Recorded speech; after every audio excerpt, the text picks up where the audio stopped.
Welcome to Experiments in Happiness with Michelle Lemus, the podcast for high-achieving women who've checked all the boxes but still feel something's missing.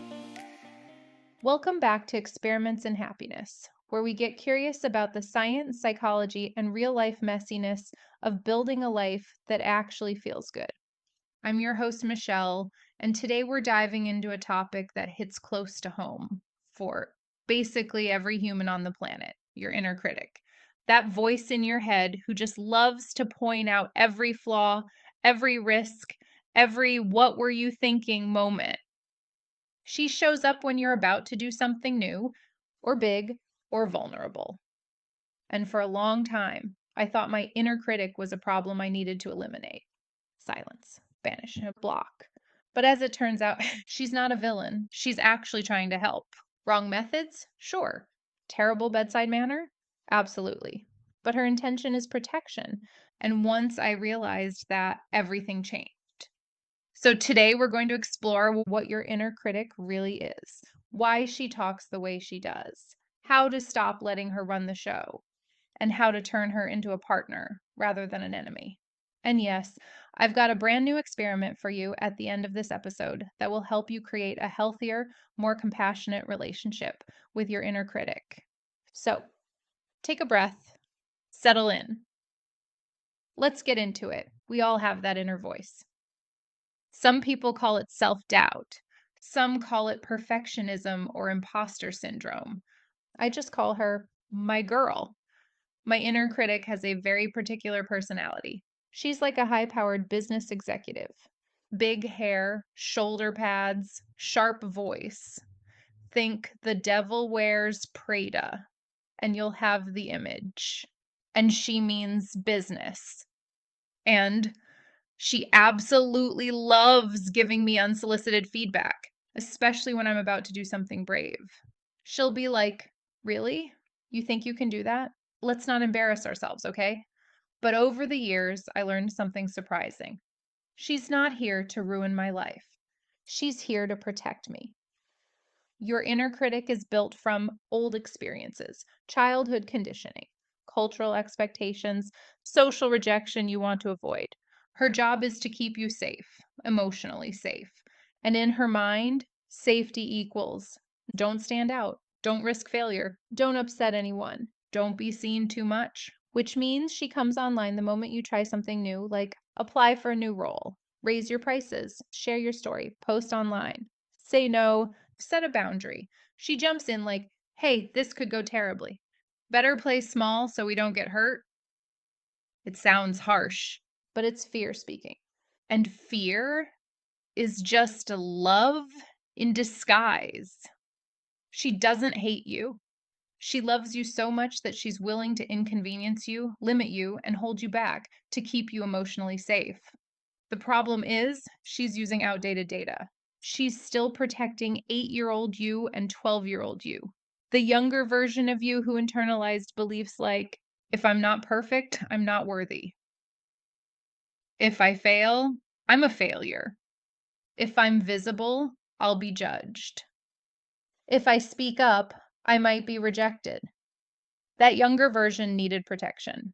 But you, the adult you, can handle so much more. That's what she doesn't know yet. So here's the interesting part. Most of us try to deal with our inner critic by bettling her, ignoring her, arguing with her, distracting ourselves, pretending she's not there. And honestly, none of that works. Because when you resist her, she just gets louder. It's like telling a toddler to calm down. Has that ever helped? Nope. Now you have screaming and flailing, probably in the middle of the grocery store while people try not to stare as they walk by. Your inner critic is the same way. She'll go from a whisper to a megaphone real fast if she feels ignored. And here's why. Her whole purpose is protection. If she thinks you're not listening, she thinks you're in danger. So what does she do? She increases the volume. Stop. No, seriously, stop. You're going to look stupid. You're going to fail. The more urgent she feels, the harsher she sounds. So silencing her doesn't help. Listening does. But listening doesn't mean obeying. This distinction is everything.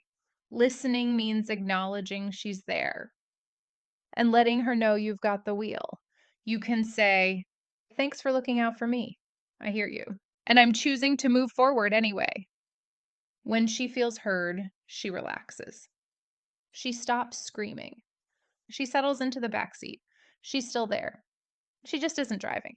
Okay, so if the goal isn't silencing her, what do we do instead?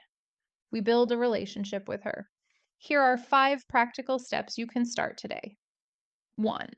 Give her a name. This isn't silly. It creates separation. You are not your inner critic. She's just one voice in the room. Maybe she's old school Linda, critical Carla, Debbie with the clipboard, perfectionist Pam. Give her a vibe. Give her a wardrobe. Make it playful. It instantly lowers the pressure. 2.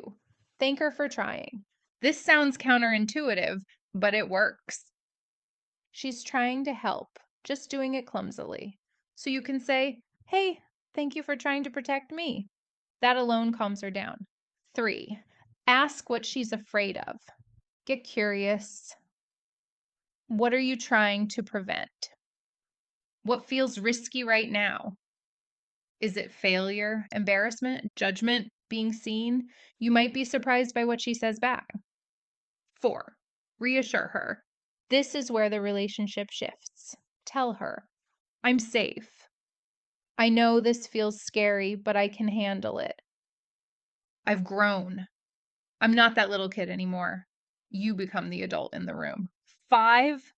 Give her a new job.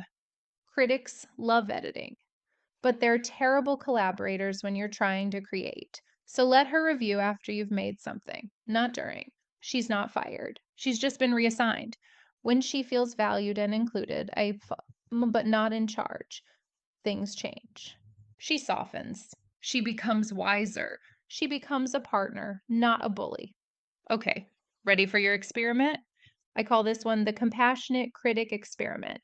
This week, we're going to practice interacting with your inner critic in a new way. Here's how it works. Step 1, notice. Catch her when she shows up. Where were you? What triggered her? Step 2, name her. Give her a persona. Really lean in. Step 3, ask what she's trying to protect you from. Fear always has a reason. Step 4, respond kindly. Say, "Thank you, I've got this." Step 5, do the thing anyway. Small, gentle action. At the end of each day, take 2 minutes to reflect. When did she appear? What was she trying to protect? What happened when I responded with compassion? After a few days, notice. Does she speak more softly? Am I more willing to take risks? Does moving forward feel easier? That's the shift. Not silence, but partnership. Because the goal is not to eliminate fear, it's to move with it, to lead anyway. Your inner critic is not the enemy. She's the oldest part of you, the part that learned to protect you before you even had words. She's messy, clumsy, a little dramatic, but her heart is good. She's not trying to hold you back. She's trying to keep you from feeling pain. When you thank her, when you see her, when you reassure her, she calms and you get to lead from a place of courage. Not because you're fearless, but because you're willing to move with fear. So this week's try the experiment. Get curious, get compassionate, and notice what shifts. And if you're listening to this and thinking, "Yeah, this sounds great, but I don't know," I want you to know you're not alone. That's literally why I created the Fulfilled Woman Experiment, a course to help you to actually feel the confidence and fulfillment you've worked so hard for. And if you love this episode, send it to a friend who could use a little kindness toward themselves today. Or come find me over on LinkedIn. I love hearing the results of your experiments. And remember, you're allowed to take up space. You're capable of more than your inner critic thinks. And you are worthy right now without changing a thing. Thanks for listening. I'll see you in the next episode. Thanks for listening to Experiments in Happiness. You can find more tools and resources at experimentsinhappiness.com.